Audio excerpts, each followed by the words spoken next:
श्रद्धेय महानुभावों, सत्यार्थ प्रकाश निर्लेप होकर पढ़ने की आवश्यकता है। सत्यार्थ प्रकाश में जो कुछ भी बातें कही गई है वो मानव मात्र के उन्नति के लिए है। इसलिए हम न्यायपूर्वक पढ़ें, प्रसंग अनुसार पढ़ें, उनके शब्दों पर चिंतन करें, मनन करें। सत्यार्थ प्रकाश के प्रथम समोल्लास में ही स्पष्ट कर दिया गया है कि जिन शब्दों को हम रूढ़ में ले जा रहे हैं उन शब्दों को यौगिक में ले जाने की आवश्यकता है, और यौगिक में ले जाने पर सत्य की ओर जाएंगे। जैसे हम दुर्गा शब्द पर विचार करते हैं, दुर्गम रह, जब बालिका दुर्गम मार्ग पर चलने के योग्य हो जाती है, 12-13 वर्षों के बाद घर से चलना निकलना मुश्किल हो जाता है, माता पिता भाई बहन सब उसको एक शंका की दृष्टि से देखने लगते हैं। उस समय में बालक और बालिकाओं को सजाना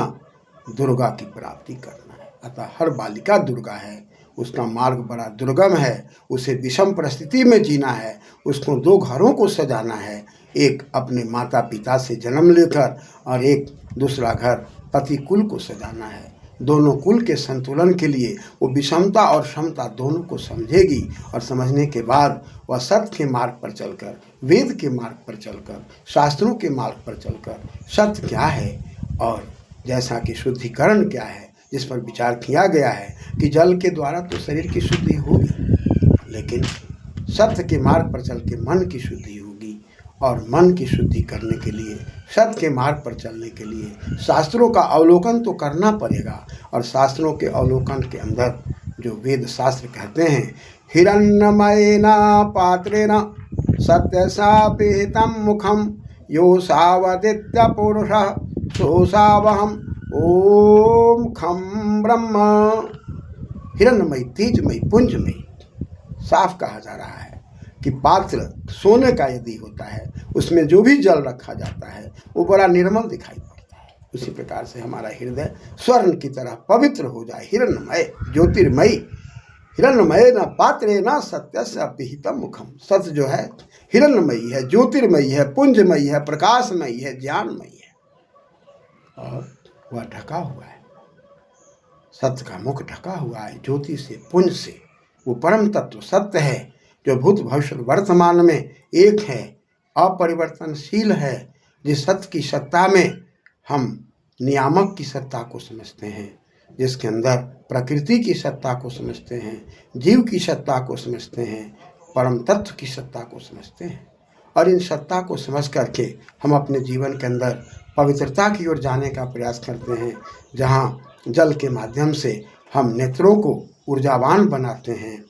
और साथ ही साथ आपो हिष्टामयो भुवस्थान ऊर्जे दधातन महेरनाय चक्षसे, जो चक्षुओं के अंदर रन पैदा करता है, गति पैदा करता है, जो चक्षुओं को रसान्वित करता है, जो हमारे सोचने और समझाने की शक्तियों में संवर्धित करता है, वह जल हमारा जो जीवन है, वही जल के द्वारा जब शरीर शुद्ध होता है तब हम मन को शुद्ध करने की बात करते हैं, और मन को जब शुद्ध करने की बात करते हैं तब हमें सत्य की ओर जाना पड़ता है, और सत्य की ओर जाने की बात करते हैं तो सत्य जो है हिरण्मय ज्योतिर्मय पुंज से ढका हुआ है। हिरण्मय न पात्र न सत्य स अपिहितम मुखम, ये ढका हुआ है। और मुख शब्द की जब बात करते हैं तो खन धातु है, मुट आगमों के मुखम शब्द बनता है, खनति मुखम, जहाँ पर हम अन्नों को चबा करके खाते हैं, उसको खन करके खाते हैं, खनित करते हैं और उसको विदारित करते हैं, तब मुख में डालन करते हैं। ठीक प्रकार से मुख में जो डालने की क्रिया होती है, अन्न को संस्कारित करके, खनित करके, ठीक उसी प्रकार संसार के अंदर हम सत्य के नज़दीक पहुंचने के लिए अपने शब्दों के अंदर की गहराई को खोद खोद कर देखते हैं, शब्दों के स्वरूप को देखते हैं, और शब्दों के स्वरूप को देख करके हम जो भी उच्चारण करेंगे, बोलने का परिणाम क्या होगा, बोलने के पहले हमको क्या बोलना है, और बोलने के बाद उसका प्रभाव क्या होगा, परिवार पर क्या प्रभाव होगा, संबंधों पर क्या प्रभाव होगा, समाज पर क्या प्रभाव होगा, ये वाणी का संयम, और वाणी के संयम के आधार पर हम सत्य की ओर प्रेरित होंगे, और सत्य की ओर भी प्रेरित होंगे तो सत्य बोलने के पहले सोच समझ करके सत्य बोलना है, वो शास्त्रीय सत्य बोलना है, किसी को चिढ़ाने के लिए नहीं बोलना है, किसी को परेशान करने के लिए नहीं बोलना है, किसी को शोषित करने के लिए नहीं बोलना है, तब वह सत्य का आचरण मन पर प्रभाव डालता है। और मन का प्रभाव जब डालता है तब आत्मा की शुद्धि की ओर इंसान बढ़ता है। विद्या तपोभ्याम भूत आत्मा,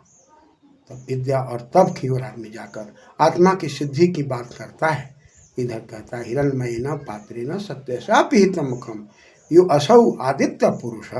वही आदित्य है। कहा कि जो दीति अदिति, जहाँ बिखराव नहीं है, जहाँ विखंडन नहीं है, जहाँ धैर्य है, एक स्वरूपता है, और वही आदित्य है। पुरुष सहिता पुरुष, जो सबके हृदय में रहता है। पुरति अग्रे गच्छति अग्रे नयति इति पुरुष, जो सबको आगे ले जाता है, प्रेरणा देता है, जो भय सुख लज्जा से अलग हटाता है, जो जीवन को उत्साह प्रदान करता है, उस सत्य का नाम ओम है, खम है, ब्रह्म है। ओम में अभी रक्षणे धातु, अवति ओम मन प्रत्यय, जो सबकी रक्षा करता है। कहने के लिए हम चाहे कोई भी शब्द का प्रयोग करें, लेकिन ओम शब्द का अर्थ यही है। अग्नि विराट, अग्नि माने आगे ले जाना, विराट माने सबको दीप्त करना। विंशति विश्व, सारा समाज इसमें समाहित है। और हिरण्यमय तेज पुंज है, वो से हिरण्यमय तेज पुंज लेते हैं, मौ से ईश्वर प्राज्य लेते हैं, जो ईश्वर की शक्ति है। प्रखर जायते प्राज्य, जो प्रखरता है, ज्ञान विज्ञान का क्षेत्र है, जहाँ पर हर व्यक्ति भौतिक और आध्यात्मिक दोनों जीवन को संतुलित करने में लगा हुआ है, और संतुलित करके जियो और जीने दो की बात कर रहा है। और ऐसी बात में हम और आप समाज के अंदर जहाँ पर सबके साथ न्याय की बात करते हैं, जहाँ दंड की बात करते हैं, और जहाँ हम न्याय से अन्याय को, अन्याय से न्याय को, दोनों को लेकर के चिंतन मनन करते हैं, और न्याय के पथ को स्वीकार करते हैं, अन्याय के पथ को क्रमशः त्याग करते हैं, तब कई जन्म जन्मांतर के अंदर हमारा आपका स्तर ऊंचा होता है, जहाँ हम ज्योतिर्मय बनते हैं, तेजमय बनते हैं, जहाँ हम ओम को समझ पाते हैं। ओम को समझ लेना, तर्क वितर्क कर लेना, कुतर्क कर लेने से और अंतःकरण में अंतरित होने से दोनों में क्या हो सकता है, और हम बिना सोचे समझे वक्तव्य को रख देते हैं, निर्णय को रख देते हैं। शास्त्रीय चिंतन में हमारे जन्म जन्मांतर से ऋषि महर्षि पूर्वज लगे हुए हैं, जिन लोगों ने समाज को बनाने का प्रयास किया, शासन प्रशासन को सही दिशा देने का प्रयास किया, जहाँ हम पद से विचलित हो रहे हैं। इन तमाम चीज़ों पर जब तक हम चिंतन मनन नहीं करते हैं, विचार नहीं करते हैं, तब तक हम वैभव को तो लेंगे, लेकिन वह वैभव सुख शांति समृद्धि की ओर नहीं होगी, आत्मा के लक्षण से दूर जाएगा। और आत्मा के लक्षण से दूर जाने के बाद आत्मा के अंदर वह चीज़ नहीं हो पाएगा जो हम लेना चाहते हैं। आत्मा और शरीर के तालमेल को स्थापित करने के लिए शुद्धिकरण की आवश्यकता है। शुद्धिकरण के लिए सत्य की ओर जाना है, और सत्य की ओर जाने के लिए मन का मनन करना, चिंतन करना जरूरी है। खम को समझना जरूरी है। वह परम तत्व खम है, आकाश जैसे व्यापक है, उसकी व्यापकता को समझना है। छोटे दायरे में चिंतन करने से उस खम को हम नहीं समझ सकते, और उसका लक्षण है कि जो लोग चिंतन मनन करते हैं, वर्धते ब्रह्म बृहद धातु से मन प्रत्यय, वो ज्ञान विज्ञान की दुनिया में जाकर वो संवर्धित होने लगते हैं, फलीभूत होने लगते हैं, और वो धीरे धीरे क्रमशः कई जन्मों के बाद ऊंची अवस्था को प्राप्त करके वह समाज को खींचने का प्रयास करते हैं, समाज को गति देने का प्रयास करते हैं। कहाँ पर समाज के अंदर मिलाना है, कहाँ पर समाज के मिलाने में घाटा या हानि की बात आती है, और कहाँ समाज को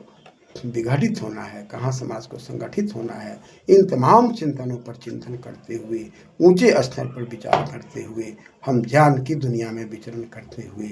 और जो शैक्षणिक व्यवस्था है, जो पारिवारिक व्यवस्था है, जिसके अंदर शिक्षा है, और शिक्षा के अंदर जो कहा गया टू बी लर्न, सीखने की प्रवृत्ति है, वो सीखने की प्रवृत्ति धीरे धीरे व्यक्ति के व्यक्तित्व में शिक्षक बनाता है, छात्र बनाता है, छात्रा बना देता है। और वो छात्र और छात्रा और शिक्षक का संबंध ही अनेक पदों को सुशोभित करता है। कोई भी व्यक्ति चाहे किसी भी बड़ा से बड़ा पद को क्यों न स्वीकार करे, पहले उसको छात्र और छात्रा बनना पड़ता है, पुनः शिक्षक बनना पड़ता है, और सारे पदों का मौलिक आधार छात्र और शिक्षक है। शिक्षक शिक्षक सीखता और सिखाता रहता है, चिंतन मनन करता रहता है, गुरु के विद्या की रक्षा करता है, और अपने हृदय को जोड़ता है, और अपने हृदय को जोड़ करके परम तत्व से जुड़ करके, आनंद से जुड़ करके वह दुराग्रही नहीं होता है, वो न्याय की व्यवस्था को समझता है। ऐसी परिस्थिति में उसका शुद्धिकरण सरल सहज स्वाभाविक है। जहाँ हम खान पान से शुद्धिकरण करते हैं, रहन सहन से शुद्धि करते हैं, सत से शुद्धि करते हैं, और आत्मा की शुद्धि के लिए विद्या और तप की बात आती है, जिस पर क्रमशः हम लोग चिंतन करेंगे। धन्यवाद।